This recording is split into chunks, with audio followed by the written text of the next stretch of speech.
Hi everyone, welcome back to Easy English with Eva. And I'm Alex. Today we're going to improve your vocabulary and conversation skills. And we're going to do it in a very natural way, through a real conversation. Today we'll talk about expressions we use when we go out, Or when we stay at home.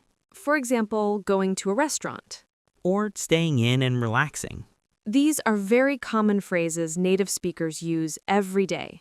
So listen carefully and try to notice the expressions. All right, let's start. So, Alex, it's Friday. What are you doing tonight?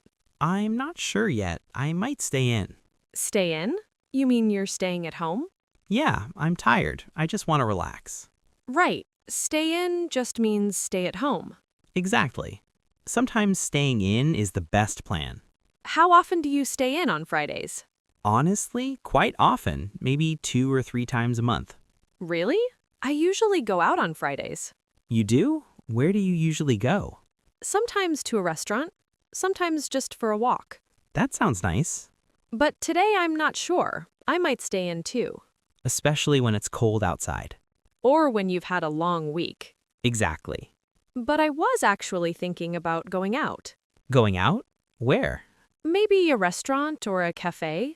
That sounds nice. I haven't gone out in a while.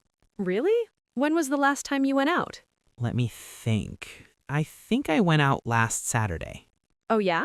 What did you do? I went out with some friends. We had dinner and then grabbed coffee.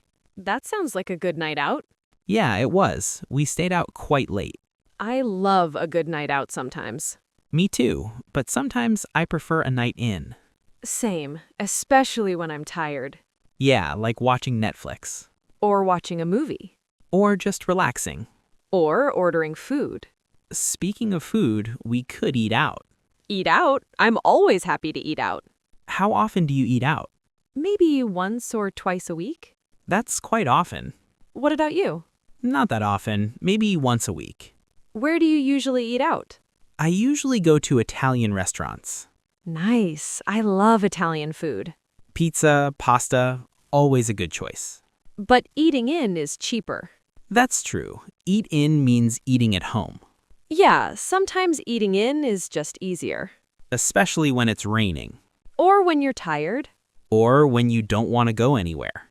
We could also order takeaway. Yes, that's probably the best option. What do you usually order for takeaway? Usually pizza or Chinese food. Same. I also like Indian takeaway. Oh yeah, Indian food is great. When was the last time you ordered takeaway? Actually, yesterday. Yesterday? Really?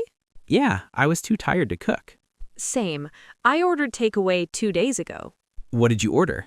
Sushi. Nice choice. Do you usually pick up takeaway or get delivery? Usually delivery. I'm lazy. Same here. So takeaway means ordering food and eating it somewhere else. Usually at home. Or sometimes in the park. Or at work. Or even in the car. That's very true. So what's your favorite? Staying in or going out? Honestly, it depends. Depends on what. My mood. Same here. Sometimes I love going out. And sometimes staying in is better. Especially on Friday. Friday is always difficult. Too many choices. Stay in, go out, Eat out, takeaway. or cook at home. That's the last option. Definitely the last option. So, are we staying in or going out? I don't know anymore. Friday night decisions are always hard. Very hard. But at least we know one thing. What's that? We're definitely eating. So today we talked about a lot of useful expressions. Yes, go out, stay in, eat out, eat in, night out, night in, takeaway. These are very common phrases you'll hear in everyday English. Especially when people talk about weekend plans. Or when deciding what to do in the evening. So now it's your turn. Try using these phrases in your own conversations. For example, you can say, I'm staying in tonight, or let's eat out. The best way to remember new expressions is to actually use them. Exactly. Practice makes everything easier. And try to notice these phrases when you watch movies or listen to English. You'll hear them everywhere. Thanks for watching Easy English with Eva. And we'll see you in the next lesson. Bye, everyone. Take care.